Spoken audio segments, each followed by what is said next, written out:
Welcome to Part 5 in the LSE Student Academic Mentor, otherwise known as SAM, online training. This series of short online training videos will give you all the preparation you need to start mentoring successfully. Please watch these training videos carefully in order, as there will be follow-up questions for you to answer to ensure you have listened to the advice. In Part 1, you were introduced to the fundamental principles of mentoring itself and mentoring at LSE. In Part 2, we looked at your roles and responsibilities as a SAM and the commitments we expect you to make. In Part 3, we looked at signposting and well-being in relation to your mentees and to yourselves. And in Part 4, we looked at the skills and techniques you'll need to be a good mentor. In Part 5, we'll look more closely at having good conversations. Here is an outline of what we'll look at in Part 5. We'll focus on the techniques and tips you need to have great mentoring conversations. We'll look at the mentor's quest, being prepared, and two key mentoring models, the 5C model and the GROW model. One of the ways we like to describe mentoring is like taking on a quest. As you are talking and listening to your mentee, you are on a quest to help that mentee. In your quest, you are asking good, open questions. You are helping your mentee feel empowered. They've got this. They can do this. You are offering them your support at first, but you are also signposting them to the right support, hence my extra S, within the university when it goes beyond something you can help. And ultimately, you are helping them to transition into being comfortable and happy and not really needing you anymore. Let's look now at being more prepared for those conversations. Essentially, there are 4 key parts of a good mentoring conversation. Be positive. As a mentor, you should never let your mentee feel a problem is too big or can't be solved. Even if it is too big for you to help individually, reassure your mentee someone else in the university will be able to help them. Be adaptable. Your mentee may have messaged you that they want to discuss a particular problem, and then when you actually have the meeting, they want to discuss something else entirely. As a mentor, you should be prepared for this and be adaptable enough to respond to the change in conversation. Ask questions. As we've discussed, asking the right kind of questions can really help a conversation flow. And always remember to keep it confidential. As we discussed in Part 3, unless you are concerned that the mentee may harm themselves, someone else, or break the law, all discussions between you and your mentee are confidential. So how do I get the most out of my meetings? Well, I make sure I ask questions. Questioning is a crucial part of facilitating good conversations. Much of this comes from developing extensive questioning skills. We looked at this a lot in Part 4, but even though students may not think they know the answer or anything at all, questions can also help you generate a discussion around a topic, and then you can lead your mentee to find the answer themselves. How do you answer a question without giving the answer? Well, one way is with another question. So don't be afraid to gently flip your mentee's questions back to them with a question of your own. Remember the 5 W's and a H. What, who, when, where, why, and how. So for example, say your mentee came to you with the question, I'm really confused by the lecture on national and regional disparities in Europe. You could ask, why were you confused? What did you find hardest to understand?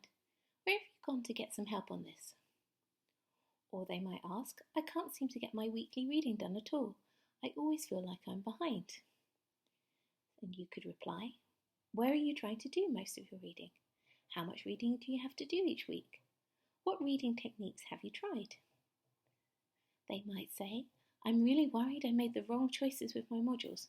What modules do you think I should pick? And you could reply, well, why did you pick those modules initially? What interests you most about each module? Who else have you spoken to about this, such as their academic mentor or maybe LSE Life? Okay, let's look at the 5C model next. So the 5Cs are challenges, choices, consequences, creative solutions, and conclusions. This model offers a very structured way to have a mentoring conversation. For some people, this can work well, especially if you are nervous about having those first conversations. For others, you might find it a little too structured, but remember this is just one technique. You could adapt it, move things around, and find a way that works for you. This model is also question heavy, so remember to strike the right balance and allow your mentee to talk as much as possible. So for example, with the challenges part of 5C, you could open the conversation with asking things like, what are your goals for this session? What challenges are you facing right now? What are the key things you want to achieve this term, in this module or this year? What issues would you like to discuss? Even better than this, you might want to pose a few of these questions to your mentee before they come to the session, so they are already prepared with something to discuss. The next step is choices. This is where you encourage your mentee to think about how they might tackle the challenges they are facing. Note that as we have discussed, the emphasis is on the mentee finding their own solution and not you as the mentor providing the answer. So you could ask them things like, what are the potential ways you could tackle this challenge? What is option A? What is option B? Do you have any further options? What steps would you have to follow for this option to be successful? Is there anything else you haven't thought of that may work? Then you might like to explore consequences.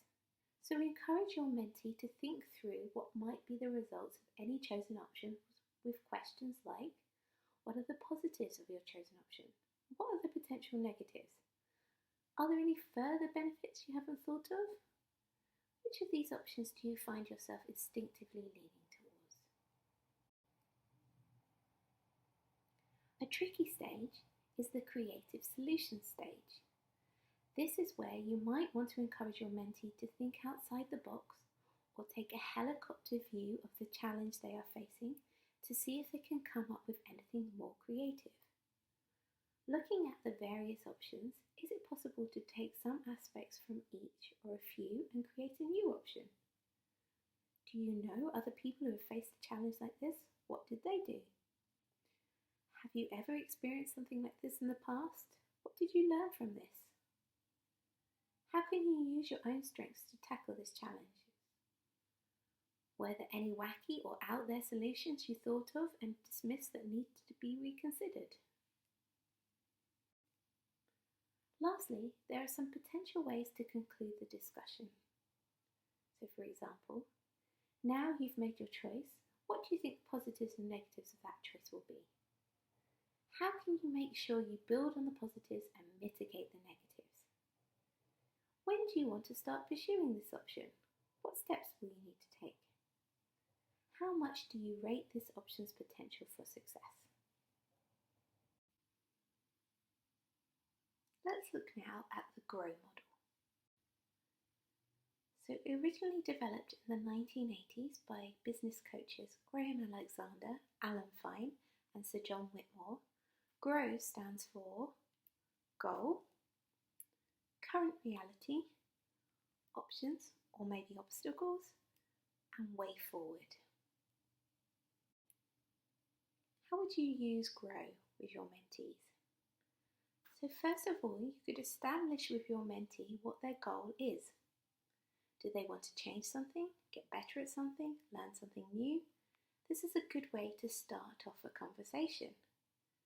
Working with your mentee to help them be clear about their goals. These could be goals for that meeting, that term, that year, post-LSE, big or small, it doesn't matter.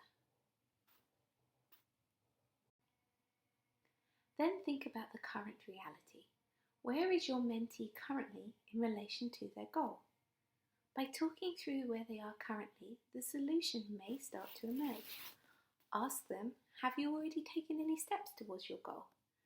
Does this goal conflict with any other goals or objectives that you have? Then you could look at options or obstacles. Explore with your mentee their options and potential obstacles they may need to overcome. Make sure they are clear of the advantages and disadvantages of each option. Do they know clearly what obstacles stand in their way? Work with them to think about how to overcome those obstacles. The last stage is to establish the way forward. By working with your mentee to explore both the current reality and their potential options, they should then have a good idea of how to achieve their goal. The important final step is to get your mentee to agree to the specific actions they'll need to take to achieve their goal. So check with your mentee they know what to do now.